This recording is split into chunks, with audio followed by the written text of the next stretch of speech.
إنه لقرآن كريم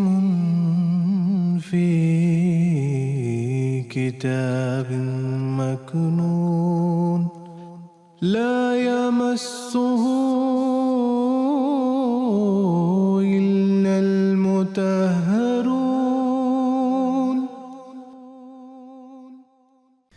اعوذ باللہ من الشیطان الرجیم بسم اللہ الرحمن الرحیم۔ ناظرین کرام السلام علیکم ورحمۃ اللہ وبرکاتہ۔ ناظرین، بانی جماعت احمدیہ سیدنا حضرت اقدس مسیح موعود علیہ الصلاۃ والسلام کے فرزند جلیل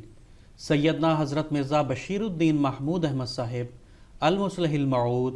خلیفۃ المسیح الثانی رضی اللہ تعالی عنہ کی پرمعارف تفسیر کبیر کے دروس کی سیریز کے تسلسل میں ہم آپ کی خدمت میں حاضر ہیں۔ ناظرین، آج کے پروگرام میں محترم مولانا زین الدین صاحب خاکسار کے ساتھ شامل گفتگو ہوں گے۔ میں عام محترم کا اس پروگرام میں خیر مقدم کرتا ہوں۔ ناظرین، گزشتہ پروگرام میں سورہ بقرہ کی جن آیات کی تفسیر پیش کی گئی تھی، آج کے پروگرام میں اس کے اگلے حصہ کو پیش کیا جائے گا۔ میں محترم مولانا زین الدین صاحب سے درخواست کرتا ہوں کہ آج کے درس کا آغاز فرمائیں۔ جزاکم اللہ صاحب۔ سورہ بقرہ آیت نمبر 9 کی تشریح فرماتے ہیں حضور۔ اعوذ باللہ من الشیطان الرجیم۔ وَمِنَ النَّاسِ مَن يَقُولُ آمَنَّا بِاللَّهِ وَبِالْيَوْمِ الْآخِرِ وَمَا هُمْ بِمُؤْمِنِينَ، اور بعض لوگ ایسے بھی ہیں جو کہتے ہیں کہ ہم اللہ تعالیٰ پر اور آنے والے دن پر ایمان رکھتے ہیں، حالانکہ وہ ہرگز ایمان نہیں رکھتے۔ اس کی تشریح فرماتے ہوئے حضور فرماتے ہیں، ہدی للمتقین سے ہم المفلحون تک اس گروہ کا ذکر کیا جو ایمان پر مستقل طور پر قائم ہے اور اس کے ایمان سے جو فوائد وابستہ ہے ان سے پوری طرح فائدہ اٹھاتا ہے۔ پھر ان الذین کفروا سے اس گروہ کا ذکر کیا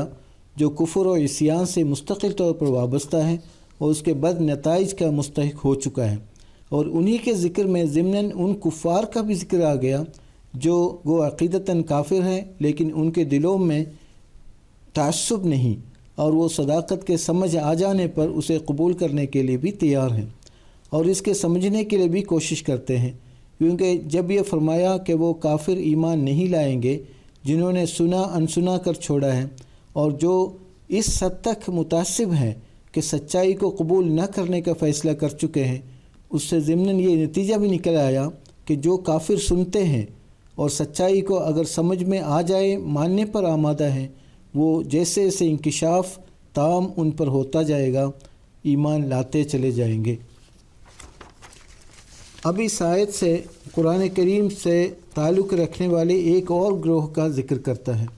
جو منافقوں کا گروہ کہلاتا ہے۔ مومنوں کی جماعت کو مد نظر رکھتے ہوئے منافق دو قسم کے ہوتے ہیں۔ ایک وہ جو صرف ظاہر میں مومنوں سے ملے ہوئے ہوتے ہیں لیکن دل میں منکر ہوتے ہیں، اور ان کی ظاہری شمولیت محض دنیاوی فوائد یا قومی جتھہ بندی کی وجہ سے ہوتی ہے۔ اور ایک وہ منافق جو عقلی دلائل سے تو ایمان کے اصول کو تسلیم کرتے ہیں لیکن ان کے اندر ایسی مضبوطی نہیں ہوتی کہ اس کے لیے پوری طرح قربانیاں کر سکے۔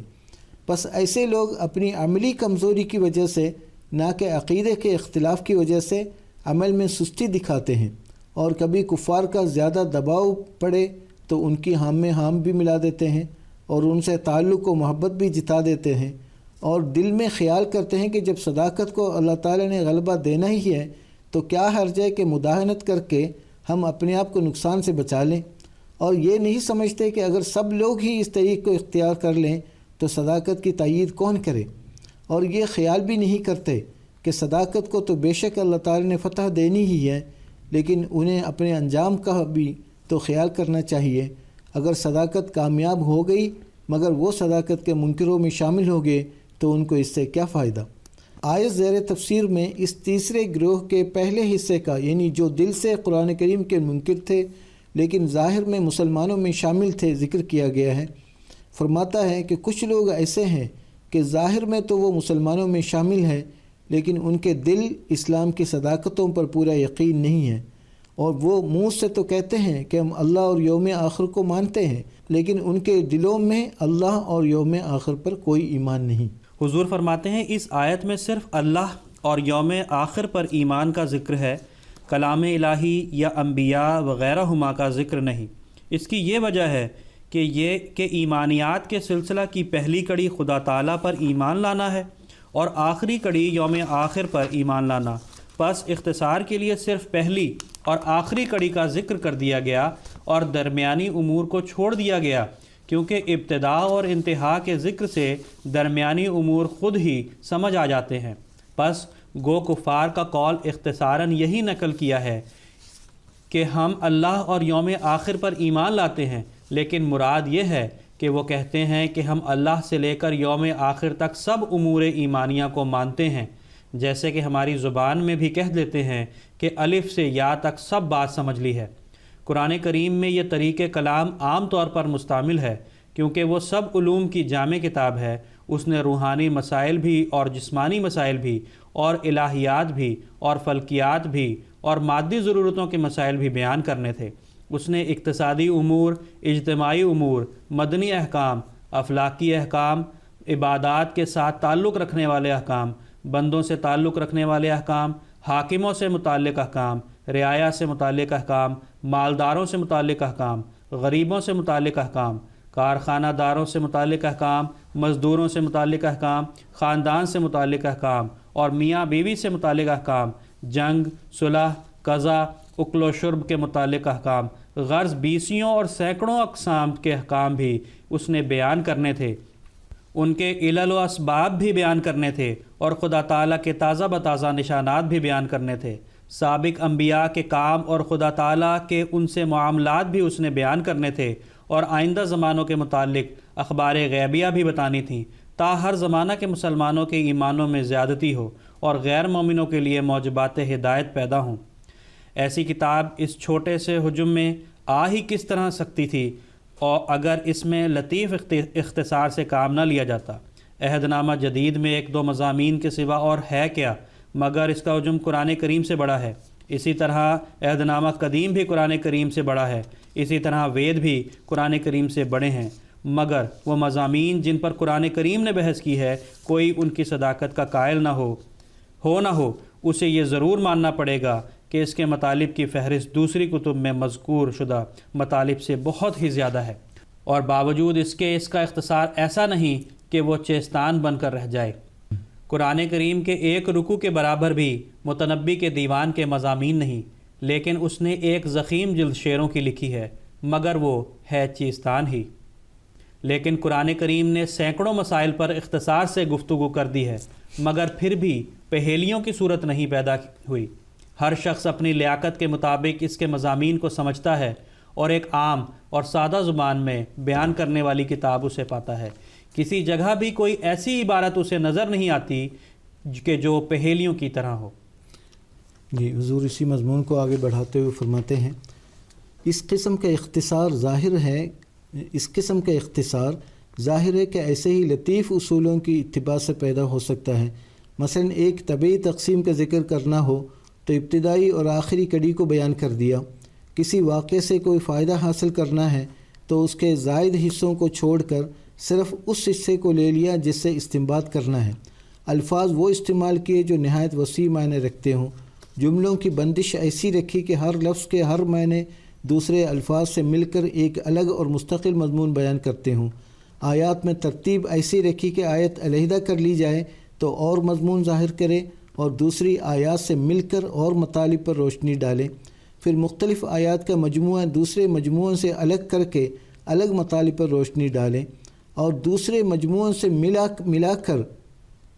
ایک نئے معنی بھی دینے لگے۔ ان اصول کو قرآن کریم نے اس لیے استعمال کیا تاکہ تھوڑے سے الفاظ میں غیر محدود مضامین بیان ہو جائیں۔ مجھے اس تفصیل کی اس لیے ضرورت پیش آئی ہے کہ بعض نادان ایسی آیات سے یہ مضمون نکالتے ہیں کہ گویا صرف اللہ اور یوم آخر پر ایمان لانا کافی ہوتا ہے، کیونکہ اس جگہ ایمان کے ثبوت کے لیے انہی دو باتوں کا ذکر ہے، اور یہ لوگ ان زبردست اصولوں کو بھول جاتے ہیں جو جامعیت اور اختصار کی خاطر قرآن کریم نے استعمال فرمائے ہیں اور جو تمام قرآن کریم میں استعمال ہوئے ہیں، جیسا کہ اس کے مطالب پر غور کرنے والے لوگوں پر یہ امر کما کو منکشف ہے۔ شاید کوئی کہے کہ تمہارا یہ استدلال خود ساختہ ہے۔ کس طرح معلوم ہو کہ قرآن کریم نے واقعہ میں زنجیر کی اول اور آخری کڑی بیان کر کے ساری زنجیر کی طرف اشارہ کیا ہے؟ کیوں نہ سمجھا جائے کہ در حقیقت انہی دو باتوں کا بیان مقصود ہے، کیونکہ یہی ایمان کی بنیاد ہے۔ تو اس کا جواب یہ ہے کہ قرآن کریم کا یہ بھی ایک معجزہ ہے کہ وہ ان اصولوں کی تشریح بھی خود ہی دوسری جگہ پر کر دیتا ہے۔ چنانچہ اس آیت میں جو اختصار کیا گیا ہے اس کی وضاحت بھی دوسری جگہ مل جاتی ہے۔ سورہ انعام میں اللہ تعالیٰ فرماتا ہے وَهَذَا كِتَابٌ أَنزَلْنَاهُ مُبَارَكٌ مُصَدِّقُ الَّذِي بَيْنَ يَدَيْهِ وَلِتُنذِرَ أُمَّ الْقُرَىٰ وَمَنْ حَوْلَهَا وَالَّذِينَ يُؤْمِنُونَ بِالْآخِرَةِ يُؤْمِنُونَ بِهِ وَهُمْ عَلَىٰ صَلَاتِهِمْ يُحَافِظُونَ، یعنی یہ کتاب اس شان کی ہے کہ اسے خدا تعالیٰ نے اتارا ہے اور پھر اس کے اندر تمام ان کلاموں کی ضروری تعلیمات جمع ہو گئی ہے جو اس سے پہلے نازل ہوئے تھے، اور ان کتب سماویہ میں بھی اس کے بارے میں خبر تھی جن کو اس کی آمد نے پورا کیا ہے۔ یہ کتاب دنیا کو ہدایت دینے کے لیے نازل ہوئی ہے اور اس کے گرد کی دنیا کو ہوشیار کرنے کے لیے بھی، اور لوگ جو یوم آخرت پر ایمان لاتے ہیں وہ اس کتاب پر بھی ضرور ایمان لاتے ہیں اور اپنی نمازوں میں بھی بہت باقاعدہ ہیں۔ اب دیکھو اس آیت میں کس طرح واضح کر دیا گیا ہے کہ ایمان بالآخرہ ایمان بالقرآن کا مستلزم ہے، اور جو قرآن کریم پر ایمان لائے گا لازماً اسے محمد رسول اللہ صلی اللہ علیہ وسلم پر بھی ایمان لانا ہوگا، کیونکہ آپ ہی کے ذریعے سے قرآن کریم دنیا کو ملا ہے۔ اسی طرح اس آیت سے یہ بھی ثابت ہوا کہ ملائکہ پر ایمان بھی یوم آخر میں شامل ہے، کیونکہ جو قرآن کریم کو مانے گا وہ ملائکہ کا انکار کر ہی نہیں سکتا، کیونکہ اس میں بار بار ملائکہ کا ذکر کیا گیا ہے۔ بلکہ اس آیت میں تو یہ امر بھی ظاہر کر دیا گیا ہے کہ یوم آخر پر ایمان میں اعمال صالحہ بھی شامل ہے، کیونکہ فرماتا ہے جو یوم آخر پر ایمان لاتے ہیں نہ صرف یہ کہ وہ قرآن پر ایمان لاتے ہیں بلکہ اس پر عمل بھی کرتے ہیں۔ غرض مذکورہ بالا آیت اس امر پر شاہد ہے کہ میرا استدلال اللہ اور یوم آخر کے ذکر پر اختصار اس لیے نہیں کیا گیا کہ ان کے سوا کسی اور امر پر ایمان لانا مومن ہونے کے لیے ضروری نہیں، بلکہ اس لیے کیا گیا ہے کہ یہ دونوں امور ایمانیات کی ابتدائی اور آخری کڑیاں ہیں، بس ساری زنجیر کی طرف اشارہ کرنے کے لیے ان کو منتخب کر لیا گیا ہے۔ جی، اس کے بعد حضور اس آیت کے مزید دوسرے معنی بیان فرما رہے ہیں۔ حضور فرماتے ہیں ایک اور معنی بھی اس آیت کے ہو سکتے ہیں، اور وہ یہ کہ اس جگہ منافقوں کا قول بیان کیا گیا ہے نہ کہ اللہ تعالیٰ کا، پس ہو سکتا ہے کہ منافق یہ الفاظ جان بوجھ کر کہتے ہوں اور ان کی غرض مومنوں کو دھوکہ دینا ہو۔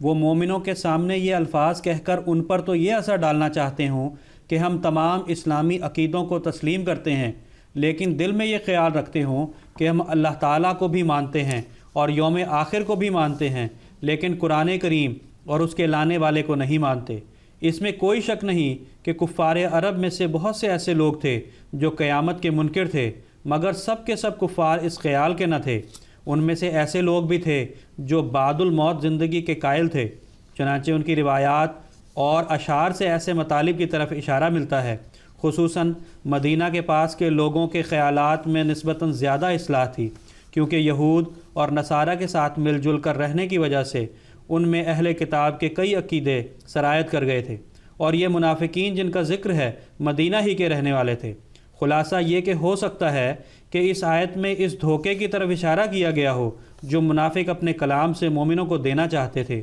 چنانچہ اگلی آیات میں ان کے دھوکہ دینے اور استہزاء کرنے کا بھی ذکر ہے۔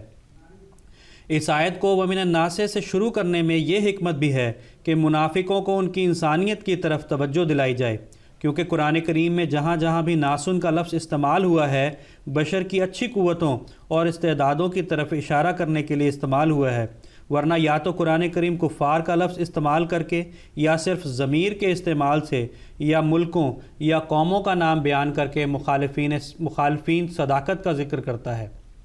پس اس جگہ وَمِنَ النَّاسِ کہہ کر ایک لطیف طنز سے انہیں نیکی کی طرف توجہ دلائی ہے کہ انسان اور حیوان میں یہی فرق ہے کہ حیوان ایک مقرر راستہ پر چلتا ہے اور انسان سمجھ کر کام کرتا ہے۔ سو انسانیت کے جامع کی تم کو اس قدر تو عزت ہونی چاہیے تھی کہ جس امر کو سچا سمجھتے تھے اس پر کاربند ہوتے، اور اگر تمہاری قوم مسلمان ہو بھی گئی تھی لیکن تم خود اسلام کو برا سمجھتے تھے تو بھیڑوں کی طرح اس کے پیچھے نہ چلتے، بلکہ جو تمہارا عقیدہ خلاف اسلام تھا اس پر قائم رہتے۔ وما ہم بمؤمنین کہہ کر اس بات پر زور دیا ہے کہ ان کے اندر کوئی شائبہ بھی ایمان کا نہیں، ماں سے نفی کر کے پھر بعد میں با کا استعمال عربی میں زور پیدا کرنے کے لیے ہوتا ہے، اور اردو میں اس کا صحیح ترجمہ ہرگز کی زیادتی سے ہو سکتا ہے، یعنی اس جملہ کا یہ ترجمہ نہیں کہ وہ مومن نہیں، بلکہ یہ ہے کہ وہ ہرگز مومن نہیں۔ اگر صرف عدم ایمان کا اظہار کرنا ہوتا تو اس مضمون کو دوسری ترکیب سے بیان کیا جاتا، مثلا کہا جاتا کہ وَهُمْ منافقون، اس قسم کے منافقوں کا جو دل سے تو کافر ہوں لیکن منہ سے مومن بنتے ہوں قرآن کریم میں متعدد بار ذکر آیا ہے۔ مثلا فرماتا ہے وَإِذَا جَاءُوكُمْ قَالُوا آمَنَّا وَقَدْ دَخَلُوا بِالْكُفْرِ وَهُمْ قَدْ خَرَجُوا بِهِ وَاللَّهُ أَعْلَمُ بِمَا كَانُوا يَكْتُمُونَ، یعنی جب یہ منافق تمہارے پاس آتے ہیں تو کہتے ہیں کہ ہم تو ایمان لا چکے ہیں، حالانکہ وہ جب تمہارے پاس آئے تھے تب بھی کافر تھے، اور جب تمہارے پاس سے اٹھ کر گئے تب بھی کافر تھے، اور جو کچھ وہ دلوں میں چھپاتے ہیں اللہ تعالیٰ اسے خوب جانتا ہے۔ اسی طرح قرآن کریم میں آتا ہے قالوا آمنا بافواہہم ولم تؤمن قلوبہم، یعنی وہ منافق لوگ منہ سے تو کہتے ہیں کہ ہم ایمان لے آئے ہیں لیکن ان کے دل مومن نہیں۔ اسی طرح فرماتا ہے یقولون بافواہہم ما لیس فی قلوبہم، یعنی وہ اپنے منہ سے وہ کچھ کہتے ہیں جو ان کے دلوں میں نہیں ہے۔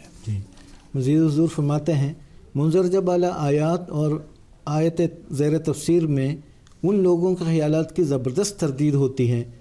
کہ جو کہتے ہیں کہ اسلام نے لوگوں کو زبردستی مسلمان کرنے کا حکم دیا ہے۔ اس غلطی میں بعض مسلمان بھی پھنسے ہوئے ہیں، اور دشمنان اسلام نے تو اس غلط عقیدے کو اسلام کی طرف منسوب کر کے اس پر اعتراض کرنا ایک مشغلہ بنا رکھا ہے۔ حالانکہ اگر یہ دھوکہ خوردہ مسلمان وہ دشمنان اسلام اسی آیت پر غور کرتے تو انہیں معلوم ہوتا کہ اسلام جبر کے سراسر خلاف ہے،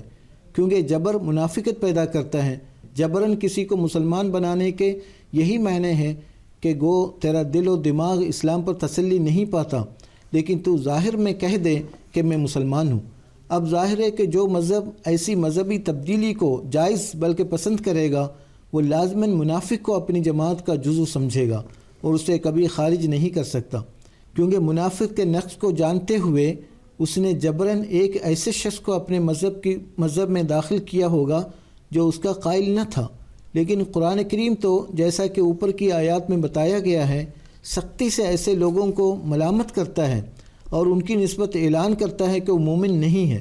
اور یہ امر ظاہر ہے کہ جو مذہب منافقوں کو اپنے اندر شامل کرنے کے لیے تیار نہیں اور صرف دل کی تسلی کے بعد درست عقیدہ رکھنے والے کو اپنا جزو قرار دیتا ہے، وہ زبردستی اور تلوار سے کسی شخص کو نہ اپنے اندر شامل کر سکتا ہے نہ اسے جائز قرار دے سکتا ہے۔ چنانچہ قرآن کریم واضح الفاظ میں فرماتا ہے انما المؤمنون الذین آمنوا باللہ ورسولہ ثم لم یرتابوا وجاہدوا باموالہم وانفسہم فی سبیل اللہ اولئک هم الصادقون، سورۃ الحجرات۔ یعنی مومن صرف وہی ہے جو اللہ اور رسول پر ایمان لائے اور ان کے دل میں بعد میں بھی کوئی شبہ پیدا نہ ہو، اور وہ اپنے مالوں اور جانوں سے اللہ تعالیٰ کے دین کے لیے ہر قسم کی قربانیاں بھی کریں، اور یہی لوگ سچے مومن ہیں۔ بس اسلام کے نزدیک مومن ہونے کے لیے دلی یقین شرط لازم ہے، اور جو مذہب دلی یقین کو شرط ایمان قرار دے وہ کسی صورت میں زبردستی اور جبراً تبدیل مذہب کی اجازت نہیں دے سکتا۔ جی، اس کے بعد حضور اگلی آیت کی تفسیر بیان فرما رہے ہیں۔ میں سب سے پہلے آیت پڑھ دیتا ہوں۔ یخادعون اللہ والذین آمنوا وما یخدعون الا انفسهم وما یشعرون۔ ترجمہ اس آیت کا یہ ہے وہ اللہ کو اور ان لوگوں کو جو ایمان لائے ہیں دھوکہ دینا چاہتے ہیں، مگر واقع میں اپنے سوا کسی کو وہ دھوکہ نہیں دیتے اور وہ سمجھتے نہیں۔ تو اس آیت کی تفسیر حضور اس طرح بیان فرما رہے ہیں۔ حضور فرماتے ہیں اس آیت میں یہ بتایا گیا ہے کہ ایمان وہی کارآمد ہوتا ہے جو نیک نیتی اور اخلاص اور صداقت پر مبنی ہو۔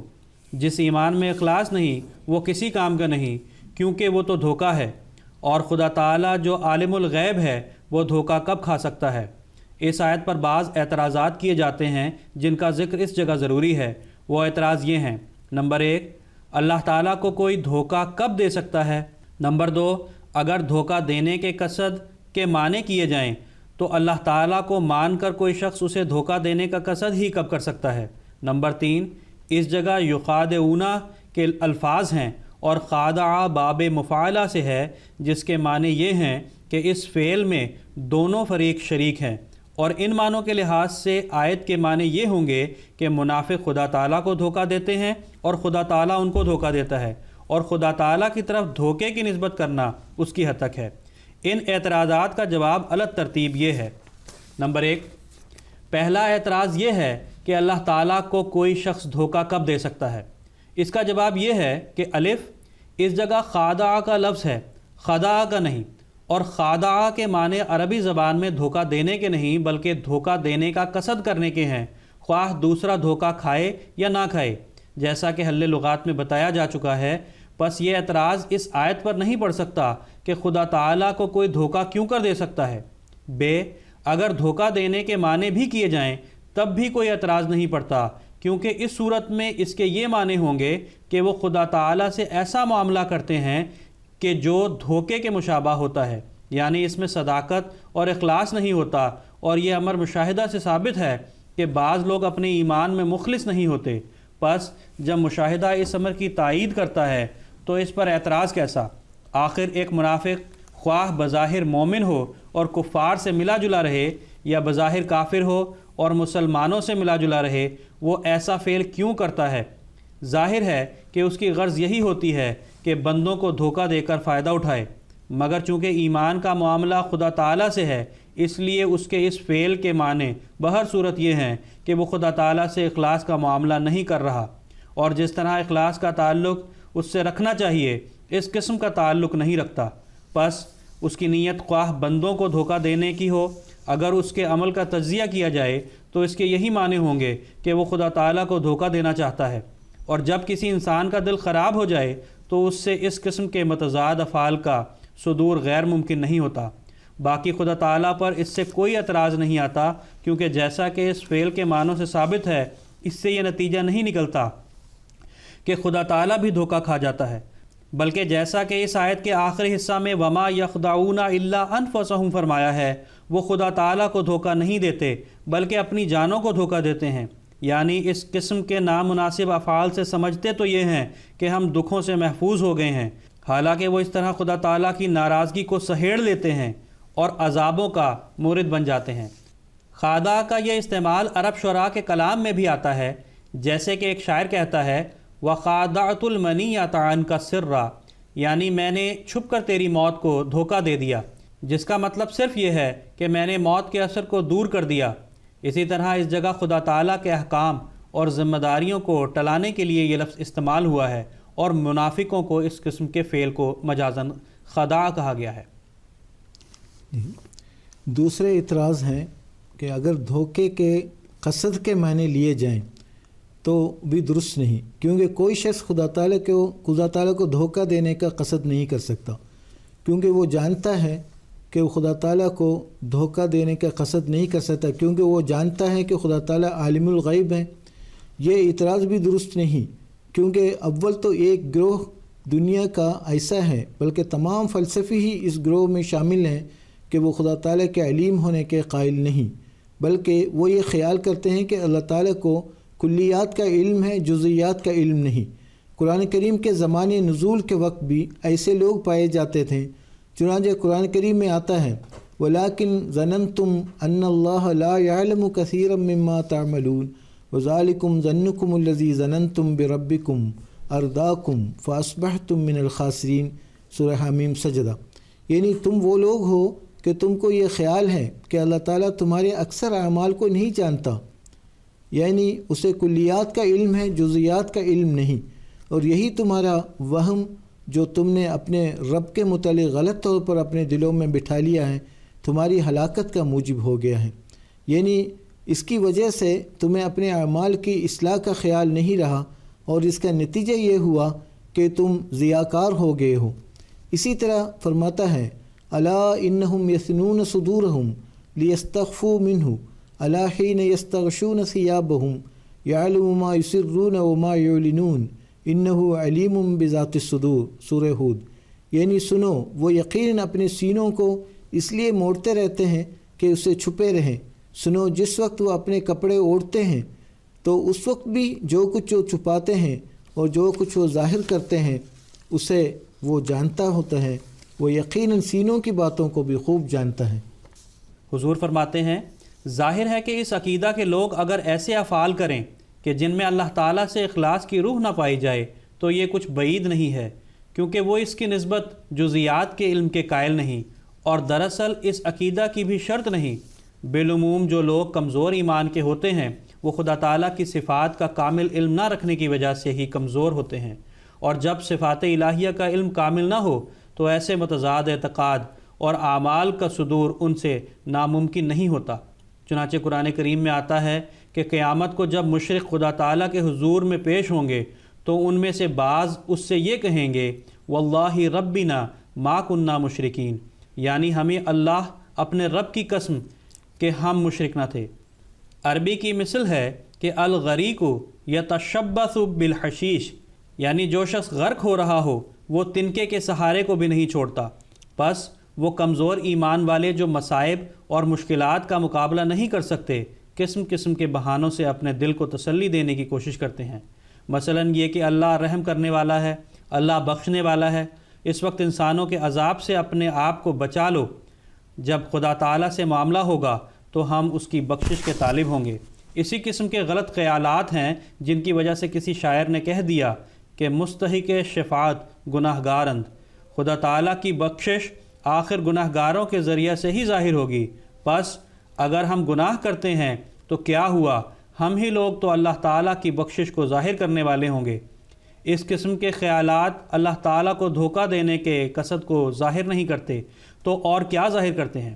اصل بات یہ ہے کہ خدا تعالیٰ سے اخلاص کا معاملہ اس کی صفات کے کامل علم سے ہوتا ہے۔ جو لوگ اس علم سے محروم ہوتے ہیں وہ اس قسم کے بیسیوں بہانے بنا کر اپنے دل کو تسلی دے لیتے ہیں، حالانکہ یہ تسلی ایسی ہی ہوتی ہے جیسے کہ کہتے ہیں کہ کبوتر بلی کے حملے کے وقت آنکھیں بند کر کے سمجھ لیتا ہے کہ وہ بلی کے حملے سے محفوظ ہو گیا ہے۔ جی، اسی مضمون پر مزید حضور تشریف بیان فرماتے ہیں۔ تیسرا اعتراض یہ ہے کہ یہاں مخادعہ کا لفظ استعمال ہوا ہے جو دونوں فریق کے فعل میں مشارکت پر دلالت کرتا ہے، اور معنی یہ ہوتے ہیں کہ خدا بھی ان کو دھوکہ دیتا ہے اور یہ عمل خدا تعالیٰ کی شان سے بعید ہے۔ اس کا جواب یہ ہے الف باب مفاعلہ ہمیشہ دونوں فعل میں شریک ہونے پر دلالت نہیں کرتا بلکہ کبھی صرف ایک شخص کے فعل پر دلالت کرتا ہے۔ چنانچہ حل لغات میں بتایا جا چکا ہے کہ عاقبت اللص کیا محاورہ عربی میں ہے جس کے معنی یہ نہیں کہ میں نے یعنی قاضی نے چور کو سزا دی اور چور نے مجھ کو سزا دی، بلکہ صرف یہ معنی ہوتے ہیں کہ میں نے چور کو سزا دی۔ پس یخادعون کے معنوں میں خدا تعالیٰ کی مشارکت ثابت نہیں بلکہ صرف اس قدر مفہوم ہے کہ وہ خدا تعالیٰ کو دھوکہ دینا چاہتے ہیں۔ دوسرا جواب اس کا یہ ہے کہ جیسا کہ پہلے بتایا جا چکا ہے کبھی جرم کا لفظ سزا کے اظہار کے لیے دہرا دیا جاتا ہے، پس اس جملے کی تشریح یوں ہوگی کہ المنافقون یخدعون اللہ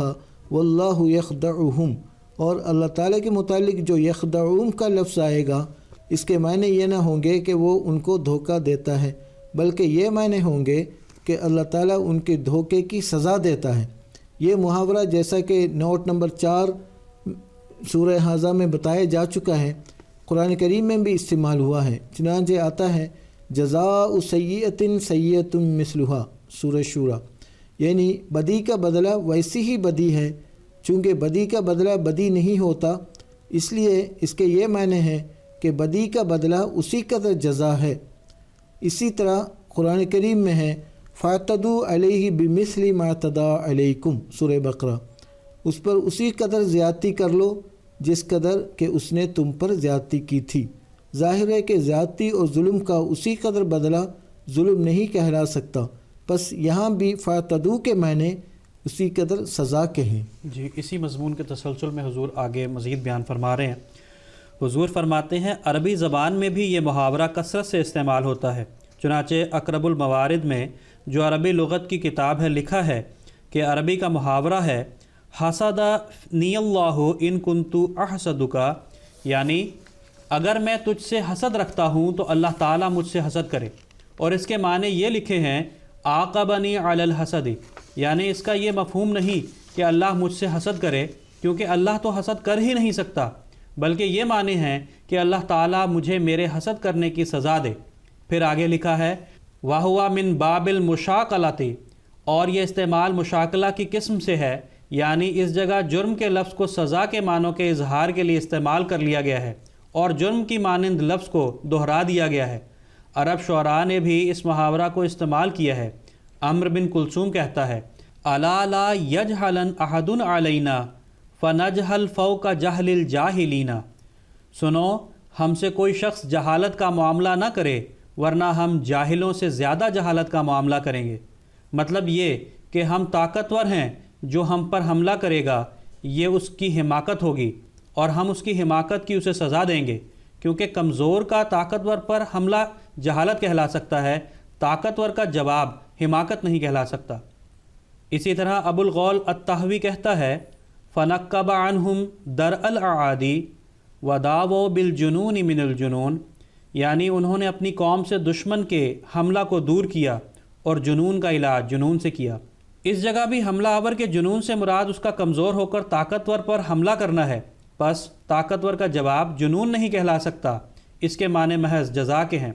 غرض اگر باب مفاعلہ کے اصلی معنوں کو قائم رکھا جائے تب بھی اس آیت پر کوئی اعتراض نہیں ہو سکتا، کیونکہ اللہ تعالیٰ کی نسبت خدع کے لفظ کے معنی بسبب اس کے کہ یہ لفظ ایک جرم کے جواب میں استعمال ہوا ہے صرف یہ ہوں گے کہ وہ ان کے دھوکے کی سزا دے گا۔